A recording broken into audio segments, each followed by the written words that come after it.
Hey, this is Kelly, Pro Paint and Drywall, coming at you. I just wanted to give you a little tip for today. A lot of times when we're taping drywall, we put this rosin paper down, keeps the floor clean of mud, texture, paint. Well, let's say you don't want to do this little trick for a whole house, but let's say maybe you're just patching a little hole in the wall or something, and you just need a piece of rosin paper to protect the floor from your mud and overspray and stuff from the texture.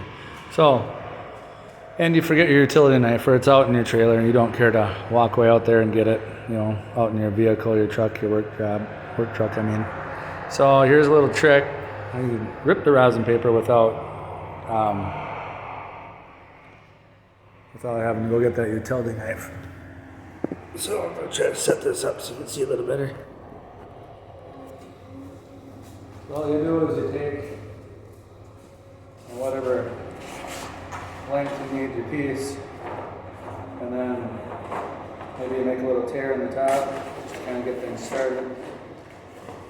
And then, just like you rip a check out of your checkbook, just rip right down, putting your pressure along that roll.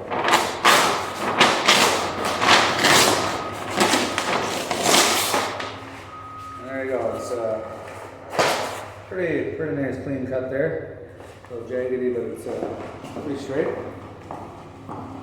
And that's how you do that without a utility knife. Just a little pro tip for the day.